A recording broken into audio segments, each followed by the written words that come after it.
Meus irmãos, paz do Senhor Jesus. Amém? Convido os irmãos a ler um texto da palavra de Deus, não tão conhecido. João, capítulo de número 3, versículo 16. Todos encontraram? Amém? Diz-nos assim a palavra de Deus.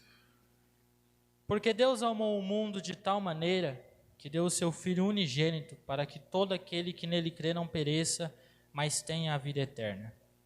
Porque Deus enviou o seu Filho ao mundo não para que condenasse o mundo, mas para que o mundo fosse salvo por ele.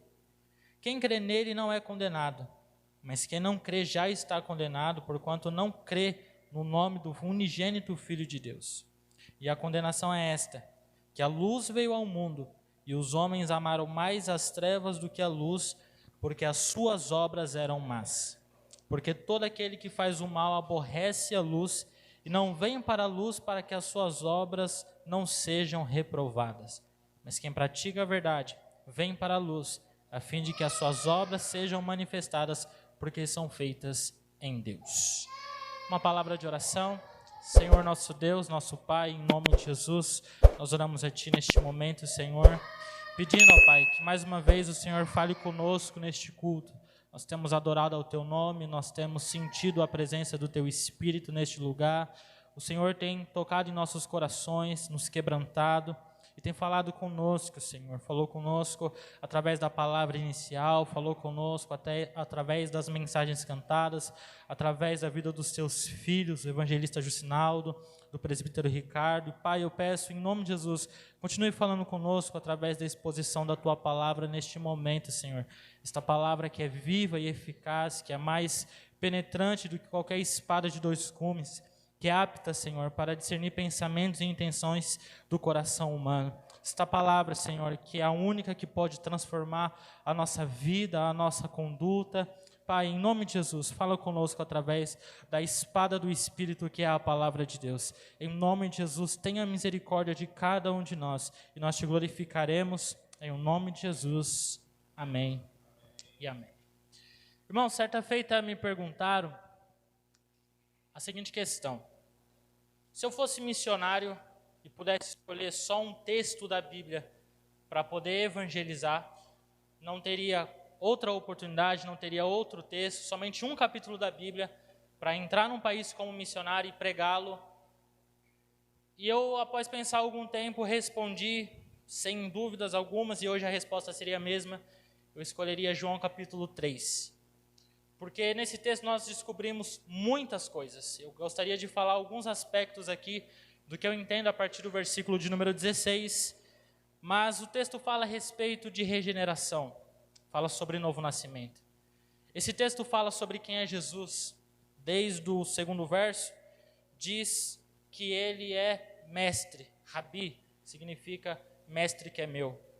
O texto fala que ele é filho do homem, fala que ele é filho de Deus. Poderíamos falar aí das duas naturezas de Jesus, 100% homem, 100% Deus. Nós poderíamos falar a respeito da insuficiência do homem em explicar as coisas espirituais, porque Jesus nesse texto está falando com um príncipe entre os judeus, com alguém que conhecia as escrituras, Nicodemos. E esse homem não entendia as coisas espirituais, embora fosse um mestre da lei. Nós poderíamos falar sobre muitas coisas nesse texto. E esse texto, inclusive, ele faz um link com o Antigo Testamento. Porque Jesus está falando a alguém que entende da cultura israelita, que entende do que está escrito na lei de Moisés. E o próprio Jesus cita o que aconteceu com Moisés, dizendo a respeito da serpente que foi pendurada, e todo mundo que era mordido pela víbora olhava para aquela serpente e ele não morria, fazendo menção a respeito da sua crucificação. Nós olhando para a crucificação, nós também podemos ser livres do veneno da serpente que é Satanás, da veneno do pecado. Mas a partir do versículo de número 16, Jesus mostra a seguinte questão: Deus revelou o seu amor ao mundo através do seu Filho. Deus revelou o seu amor ao mundo através da encarnação e da crucificação de Jesus. O texto diz, porque Deus amou o mundo, e a palavra mundo aqui é cosmos. Deus amou o universo. Deus amou todas as pessoas. A palavra mundo na Bíblia, ela pode ter, em variados contextos, significados diferentes. Pode significar natureza, pode significar um sistema pecaminoso, mas geralmente vai significar pessoas. Quando o texto diz que Deus amou o mundo, ele está dizendo que Deus amou todas as pessoas, sem distinção de classe social, sem distinção de gênero, sem distinção de conduta, sem acepção de pessoas. Alguns vão olhar para esse texto e vão dizer, não, Deus amou os eleitos, o mundo dos eleitos. Não. Deus amou até mesmo aqueles que ele sabia pela sua presciência que iriam rejeitar a mensagem do Evangelho. Deus amou as piores pessoas que você já conheceu na vivência humana. Deus amou os bandidos.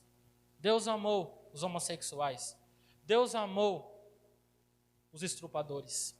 Deus amou os psicopatas. Deus amou o homem que um dia vendeu droga para o meu irmão. Deus amou as pessoas que fizeram maldade contra nós. Deus amou pessoas que são contra essa igreja. Deus amou Hitler. Deus amou as piores pessoas da maldade, as piores pessoas que já fizeram diversas maldades. Deus amou o mundo de uma maneira que é inexplicável. Veja que o escritor e o próprio Jesus diz, porque Deus amou o mundo de tal maneira, de uma maneira inexplicável, de uma maneira transcendente, de uma maneira incondicional. O amor de Deus não impõe condições. Deus não te ama porque você é cristão, porque o amor que Deus tem por você, mesmo quando você não era cristão, Ele tinha o mesmo amor. Hoje você tem comunhão, hoje você é filho, hoje você é próximo, hoje você é perdoado, mas o amor que Ele tinha por você, quando você estava morto nos seus pecados, é o mesmo amor que Ele tem hoje por você, que é filho dEle. O texto mostra então que Deus amou o mundo de uma maneira inexplicável, transcendente, incondicional, ao ponto de dar o seu Filho unigênito para morrer por essa humanidade. A expressão que diz que Ele deu o seu Filho, nós temos nela implícita algumas coisas. Primeiro, isso envolve a encarnação de Jesus. Deus dar o seu Filho não é simplesmente Jesus vir e morrer pela humanidade, mas é Ele abrir mão do uso dos seus atributos. Ele abrir mão, conforme diz João capítulo 17, verso 3, da glória que Ele tinha antes que o mundo fosse fundado. Conforme está escrito em Filipenses capítulo 2, a partir do verso 5, Ele mesmo existindo em forma de Deus, não teve por usurpação ser igual a Deus, antes Ele esvaziou-se, tomando forma de servo, fazendo-se semelhante aos homens, e morreu morte de cruz. Então aqui está implícito o fato de que Deus faz-se homem, deixa o uso dos seus atributos, da sua glória, nasce a partir de uma virgem, é tentado por Satanás, tem desejos que todo ser humano tem, trabalha, tem fome, tem sede, tem sono, tem limitações, porque um Deus onipresente agora não consegue estar na Galileia e estar em outro lugar ao mesmo tempo. Um Deus que não consegue agora, neste momento, porque deixa o uso dos seus atributos, está em dois lugares ao mesmo tempo, ou ter ciência de todas as coisas. O que Ele faz agora, Ele tem que fazer no poder do Espírito Santo, porque Ele deixou o uso dos seus atributos. Envolve tudo isso até o ponto que Ele se permite ser morto por seres humanos, ser massacrado por seres humanos, ser injuriado por seres humanos, ser caluniado por seres humanos e ir para a cruz do Calvário para morrer por esses mesmos seres humanos. É nisso que se revela o amor de Deus por nós, na encarnação de Jesus Cristo e na morte dele pelos nossos pecados na cruz do Calvário. O motivo pelo qual eu sou contra a teologia da prosperidade é justamente esse. Porque eles vão te ensinar o seguinte, se Deus ama você, se você é filho de Deus, se você tem comunhão com Deus, então se você tem uma casa, agora você precisa ter duas. Se você tem um carro, agora você precisa ter 2, 3 carros. Se você tem um emprego, você agora tem que ser o Júlio, você tem que ter 2 empregos. Se você tem algumas coisas na sua vida, agora você precisa ter mais, afinal Deus te ama. Como é que alguém que é amado por Deus tem tantas dificuldades, tem tanto problema, passa tantas crises? Irmãos, o amor de Deus não é revelado em casa, em carro ou em qualquer coisa desse tipo. O amor de Deus foi revelado em Deus abrindo mão da sua glória, subindo na cruz do Calvário como homem e morrendo pelos meus e pelos seus pecados. É nisso que se revela o amor de Deus por nós. É neste fato, o próprio Deus se fez homem e morreu pelos meus e pelos seus pecados. Porque o homem, ele é salvo a partir do momento que ele crê em Jesus. A pena pelo pecado ela tem que ser paga de alguma maneira. E eu e você, com as nossas obras, não conseguimos tal coisa. Eu e você morrendo, não quitamos também a ira de Deus a nosso respeito.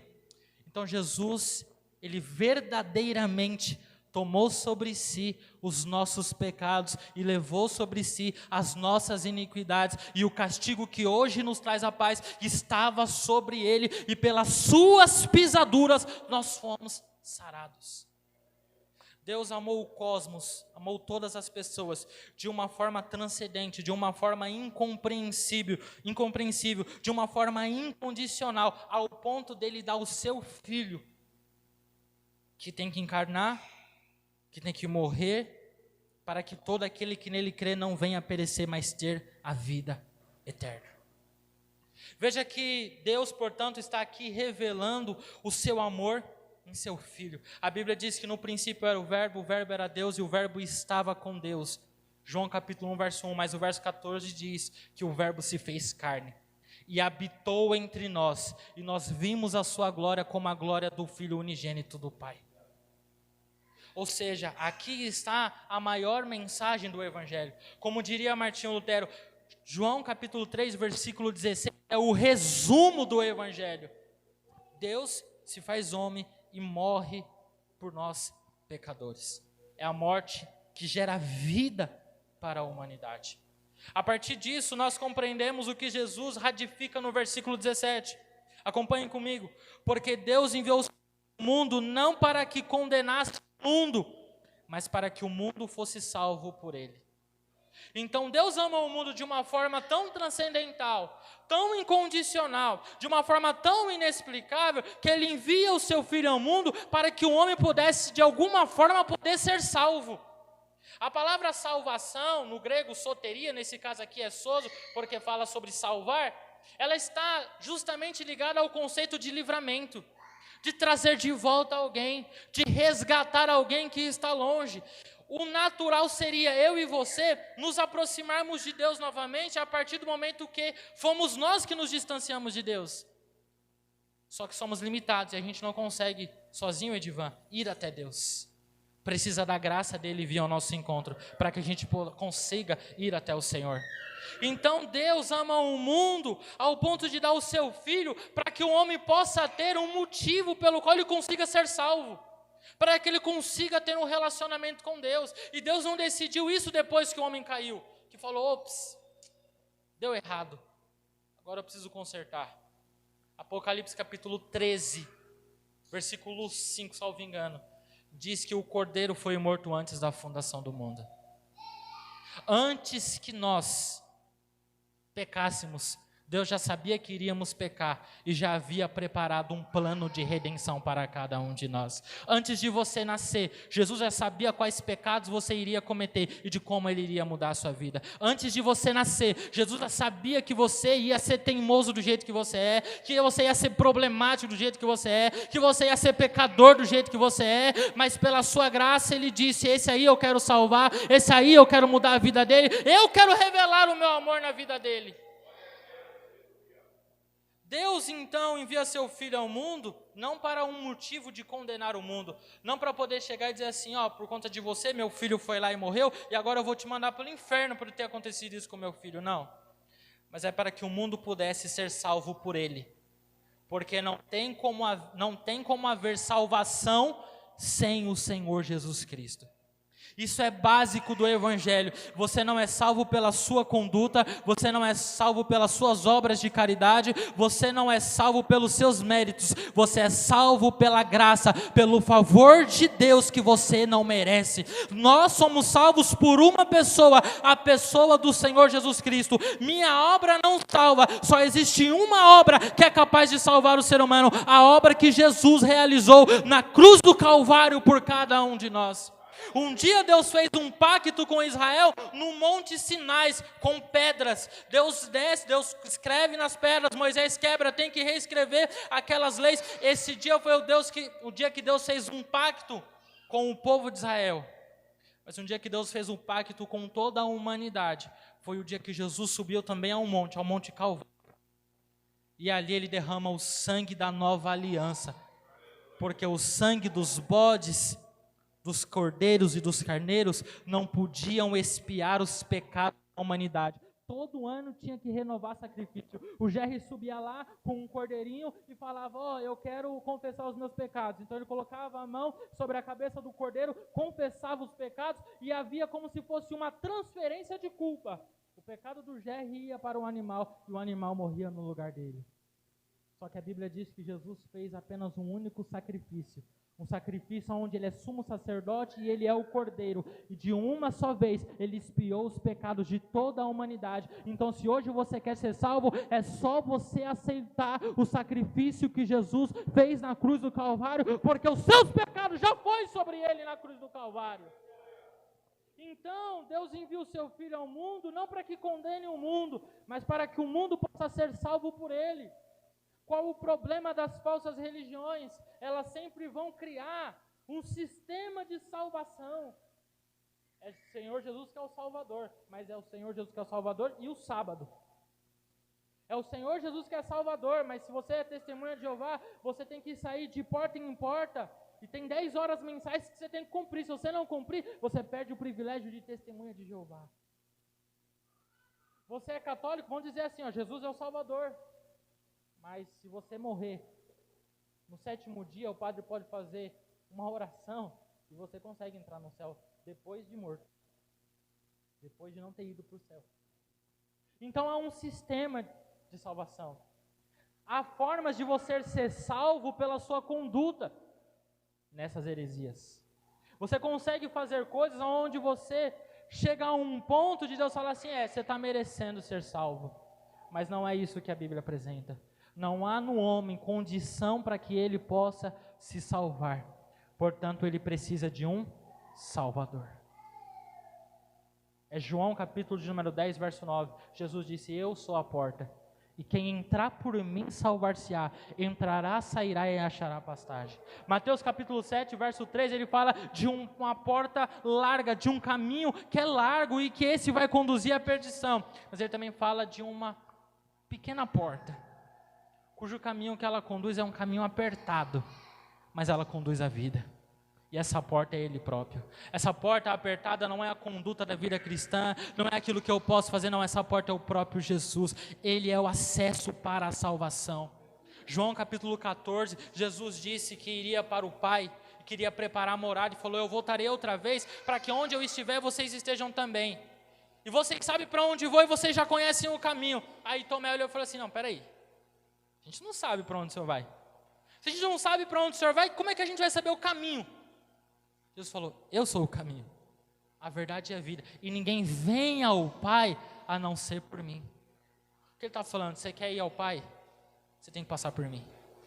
Você quer ir ao Pai? O acesso sou eu. Você quer ter o contato com Deus? O acesso sou eu. Irmãos, a porta não é a igreja. Você pode entrar aqui nessa igreja, ouvir a palavra e quando morrer ir para o inferno. Porque não é essa igreja que é a porta. Não é a Assembleia de Deus que é a porta, não é a Presbiteriana que é a porta, não é a Batista que é a porta, não é nenhum sistema que é a porta. A porta da nossa salvação é Jesus. Não adianta estar aqui na igreja cristã no caminho, se você não está no caminho que é o Senhor Jesus Cristo. Ele disse que o caminho para a salvação é Ele. Não é nenhuma outra personagem, não é um sistema, não é a minha conduta que me salva, é o Senhor Jesus Cristo. Mas qual é o problema de muitos cristãos que pensam ser seu próprio salvador? Através da sua conduta, através da sua crença, não. Eu sou salvo porque eu sou calvinista, então eu não perco a minha salvação. Ou eu sou salvo porque eu sou arminiano, porque eu acreditei, usei meu livre-arbítrio para poder acreditar. Não, eu sou salvo porque eu fui mergulhado na água, então o batismo foi por imersão. Outro, não, meu batismo foi por efusão, por aspersão, então é outra. Não, irmão, você é salvo pelo Senhor Jesus Cristo. A única obra poderosa para salvar é a obra feita na cruz do Calvário. Deus não enviou seu Filho ao mundo para que ele condenasse o mundo, mas para que o mundo fosse salvo por ele. Lucas capítulo 19, versículo 10. O Filho do homem veio buscar e salvar o que se havia perdido. A grande pergunta é, o que se havia perdido? Eu e você, meu irmão, o que se havia perdido. E ele precisou vir buscar e salvar cada um de nós. A real é o seguinte, se não fosse Jesus, você estava perdido. Se não fosse Jesus, eu estava perdido. E é o resumo de tudo isso aqui que eu estou falando até o momento, é Romanos capítulo 5, verso 8. Deus prova o seu amor por nós, em que Cristo morreu por nós, sendo nós ainda pecadores. Então Deus revelou o seu amor em seu Filho morrendo na cruz, mas não simplesmente morrendo na cruz, mas morrendo na cruz por pecadores. Se você pegar o contexto de Romanos 5, Paulo fala que ele morreu por nós, sendo nós ainda fracos, que ele nos reconciliou, sendo ainda nós inimigos, e que ele morreu por nós, sendo nós ainda pecadores. Você era fraco, geralmente antes da conversão a gente precisa ser muito forte, né? Temperamento muito forte, atitude muito forte, a gente pensa ser forte, até que chega a graça, até que chega Jesus, e a gente se vê chorando, diante de alguém que a gente não vê, diante de uma mensagem que alguém pregou, de um hino que alguém mandou pra gente, e aí você vê que você é fraco. E aí você que dizia assim, não, eu creio em Deus, mas esse negócio de ser crente aí, percebe que você estava longe de onde você acreditava que estava perto. Você vê que você era inimigo de Deus. Você percebe que você era pecador. E que só existe uma solução para um pecador como você. Um Salvador como o Senhor Jesus Cristo. Ele é o único que pode nos salvar dos nossos próprios pecados. Quando Gabriel chegou e falou a respeito da vinda dele, ele disse, e ele salvará o seu povo dos seus pecados. Salvação está ligado a salvar de um perigo iminente. Então Deus, ele prova o seu amor por nós, quando Cristo morre por nós, sendo nós ainda pecadores. A gente vai para Efésios capítulo 2, e mostra a condição do pecador. A condição do pecador é a seguinte, André, morto nas suas ofensas e pecados. Alguém que anda, versículo 2 de Efésios 2, segundo o curso deste mundo. Vamos exemplificar isso? A gente vem para a igreja, geralmente, mulheres são feministas, abortistas, homens também têm suas concepções erradas a respeito da política, a respeito da vida. A gente anda segundo o curso deste mundo. Para alguém que anda segundo o curso desse mundo, é normal abortar. Para alguém que anda segundo o curso deste mundo, é normal fazer um monte de coisa errada. É normal você usar droga, é normal você beber, é normal você ir passar a madrugada toda numa festa e trabalhar no dia seguinte. É normal se embriagar, é normal tudo isso. Anda segundo o curso deste mundo. E o texto continua. Segundo o príncipe das potestades do ar, do espírito que agora opera nos filhos da desobediência. O que é isso? Segundo influência maligna. Paulo fala, anda segundo os desejos da sua própria carne, não sabe controlar seus impulsos. E foi por pessoas assim que Jesus morreu. Porque Paulo não está falando de quem estava lá fora, ele falou assim, vós que em outro tempo andaste segundo o curso deste mundo, segundo o príncipe das potestades. Sabe o que ele está falando? Vocês aí, que seu passado te condena, ele não te condena mais, porque o Senhor Jesus levou a condenação do seu pecado sobre ele na cruz do Calvário. É por pessoas assim, que não têm uma cosmovisão cristã, que andam segundo a influência de Satanás, que andam segundo os seus impulsos, que Cristo sobe na cruz, para que se essas pessoas se arrependessem dos seus pecados e crescem em seu sacrifício, pudessem ter a possibilidade de serem salvas.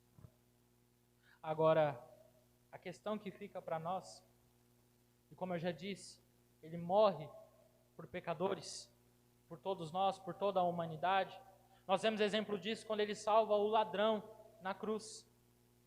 Um camarada que, diante da humanidade, não tem solução para ele. Uma das piores pessoas da sociedade, porque para sofrer a maior pena do império é para ter cometido crimes que para o império são crimes imperdoáveis. Precisa pagar com a morte.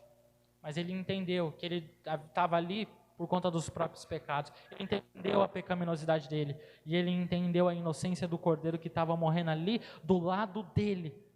Mas aquele cara não merecia ir para o céu. Aquele cara não merecia. Aquele cara merecia estar naquela cruz.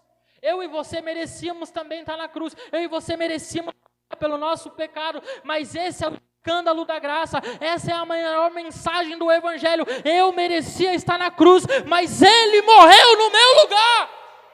Essa é a mensagem do Evangelho.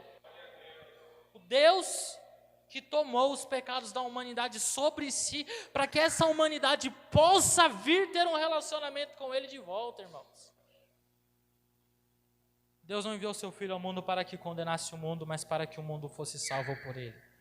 Agora a questão que fica é a seguinte: esse sacrifício de Cristo é por todos, mas ele só é eficaz sobre a vida daqueles que creem nele.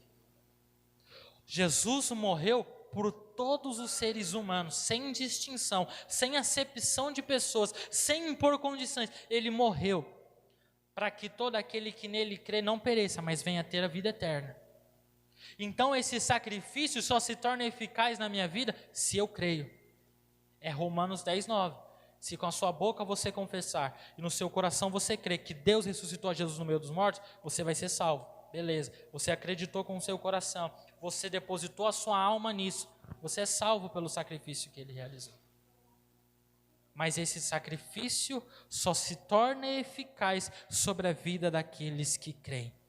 Sobre a vida daqueles que não creem, o texto diz, a partir do versículo de número 18, quem crê nele não é condenado. Mas quem não crê já está condenado, porquanto não crê no nome do unigênito Filho de Deus. Se não crê no sacrifício de Jesus na cruz do Calvário, não vai ser condenado, já está sob uma condenação, já está debaixo de uma condenação. E o verso 36 do capítulo 3 diz assim: aquele que crê no Filho tem a vida eterna, mas aquele que não crê no Filho não verá a vida, mas a ira de Deus sobre ele permanece. Então, quando você crê no sacrifício de Jesus, ele se torna eficiente na sua vida, e a condenação que havia sobre você, ela é retirada. O nome disso é justificação. Você é condenado, mas alguém te absolveu do seu crime, e você é tornado justo novamente. Jesus justifica aqueles que crêem nele. Mas quando não há essa entrega, quando não deposita-se a alma no sacrifício que Cristo realizou na cruz do Calvário, essa ira de Deus, essa condenação, ela permanece sobre nós. Quem nele crê não vai perecer, mas quem não crê vai perecer. E esse perecer aqui não está falando sobre perder casa, sobre perder emprego, sobre perder saúde. Esse perecer está falando da vida de toda a eternidade longe de Deus. Está falando sobre o inferno, esse perecer. Uma condenação que permanece sobre aqueles que não crêem. E o versículo 19 diz que a condenação é esta: que a luz veio ao mundo e os homens amaram mais as trevas do que a luz, porque as obras eram más.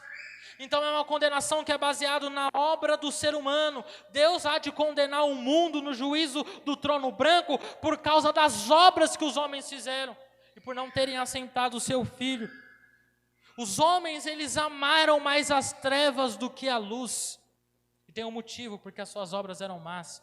E o verso 20, porque todo aquele que faz o mal aborrece a luz e não vem para a luz para que as suas obras não sejam reprovadas. Porque quem crê e vem para a luz, pode ter certeza, as suas obras são reprovadas. Como eu ensinei aqui no domingo, na escola bíblica, sobre pecados de ordem sexual, e uma coisa que eu deixei bem clara: todo mundo, se chegar aqui homossexual na igreja, Jesus condena a prática dele. Mas se chegar um traficante, Jesus também condena a prática dele. Se você vem mentiroso, Jesus condena também essa prática. Jesus, ele condena, ele reprova as nossas obras. Isso é conversão, é negar a si mesmo, é tomar a sua cruz e seguir o Senhor Jesus. Jesus mesmo diz que aquele que quiser ganhar a sua vida vai perdê-la, porque a conversão é justamente perda. A gente perde muita coisa, a gente perde domínio da nossa vida. Jesus reprova as nossas obras. Mas eu termino essa mensagem falando a respeito daqueles que creem nesse sacrifício. Porque aqueles que não creem já estão condenados, a ira de Deus permanece sobre eles.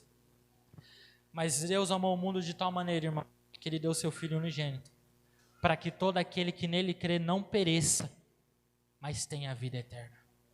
E a vida eterna é essa, que nós venhamos crer em Deus, Ele como único Deus, e a Jesus Cristo a quem Ele enviou. Jesus certa feita falou para os fariseus: vocês leem as Escrituras porque vocês acham que nela vocês têm a vida eterna, e são elas que de mim testificam, e vocês não vêm a mim para terem vida. Ou seja, vocês acham que vocês ficar estudando, vai fazer vocês ter vida eterna, mas não. Essas Escrituras que vocês dão, estão apontando para mim, e se você quiser ter vida eterna, você tem que vir até mim. Essa vida é eterna porque a gente precisa entender que todos os homens, pastor Jerry, existirão eternamente, mas nem todos os homens viverão eternamente. Porque para viver eternamente você tem que crer no sacrifício do Senhor Jesus Cristo na cruz do Calvário. Quem não crê vai perecer, quem não crê está debaixo de condenação, mas aquele que crê em Jesus como Filho de Deus, que morreu pelos nossos pecados, a Bíblia diz que ele vai ser salvo, que não há condenação que esteja sobre ele, que ele tem comunhão com o Senhor e que ele é feito Filho de Deus. Então o que basta para alguém ser salvo? Crer. Jesus disse: ide, pregar o evangelho a toda criatura. Quem crê e for batizado, ele vai ser salvo. É o requisito, crer. O Felipe prega para o eunuco, e aí eles estão lá, depois que ele explicou Isaías 53, depois que ele explicou outros textos onde aparece Jesus no Antigo Testamento, tal, eles veem uma água ali, não dá tempo de fazer o cursinho, não dá para fazer 13 aulas a respeito do assunto, e aí, o que me impede de ser batizado? Você crê? Eu creio que Jesus é o Filho de Deus. Então pronto. O requisito para ser cristão, o requisito para ser batizado, o requisito para ir para o céu é crer no Senhor Jesus Cristo. Mas Samuel, eu cresci aprendendo que eu tenho que fazer alguma coisa, que eu tenho que me comportar assim, que eu tenho que ser de tal jeito, que eu tenho que usar tal roupa, falar de tal forma, morar de tal forma. Não, você precisa crer, porque você não se salva. Quem salva a minha, a sua vida é Ele, meu irmão. Ele é o Salvador. Então esse sacrifício ele é eficaz para salvar todo e qualquer pecador, mas não é todo e qualquer pecador que vai ser salvo, porque esse sacrifício só é eficaz sobre a vida daqueles que creem. Deus amou o mundo de tal maneira que Ele deu o seu Filho unigênito, para que todo aquele que nele crê não pereça, mas tenha a vida eterna. A eternidade vai funcionar da seguinte forma: quem não crê vai passar a eternidade toda com quem tem a mesma opinião que ele, que também não crê. E quem crê vai passar a eternidade toda do lado de pessoas que também acreditaram que Jesus era o Filho de Deus. A lógica do Evangelho é mais ou menos a seguinte: todos pecaram, todos merecem morrer. Então Jesus morre por todos, manda pregar o Evangelho a todos, para que todos aqueles que nele crê não pereça, mas tenha a vida eterna. E aqui, o versículo 17 diz: Deus não enviou o seu Filho para condenar o mundo, mas para que o mundo fosse salvo por ele. Hoje eu estou te apresentando Jesus que é Salvador. A primeira vinda, ele não vem para condenar, vem para salvar. Mas na segunda vinda, ele vem para buscar os salvos, mas os ímpios estarão em perdição eterna. Então o dia de conhecer Jesus como Salvador é hoje, meu irmão. Chegue para o pregador e pregue esse texto, fale para ele: ó, Deus te amou tanto, para que se você crer nele, você não pereça, mas se você não crer nele, você vai ser condenado. Jesus disse que quem cresce nele, como diz as Escrituras, rios de água viva iam fluir do seu ventre. Ele estava falando do Espírito Santo. Ele disse Quem crê em mim, ainda que esteja morto, ele viverá. E aquele que vive e crê em mim, ele nunca verá a morte. E ele disse que iria nos ressuscitar no último dia. Primeiro ele vem para ser o Salvador do mundo.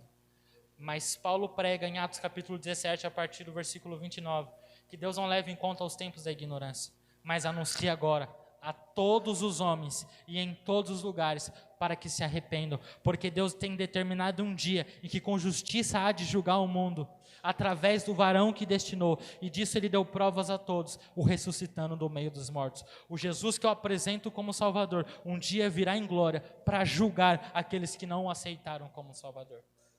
Então eu termino falando a palavra que resume essa minha ministração. Todos pecaram, então Jesus morre por todos, para que nós anunciemos o evangelho a todos, para que todos aqueles que nele crê não pereçam, mas tenham a vida eterna. Deus abençoe os irmãos em nome de Jesus.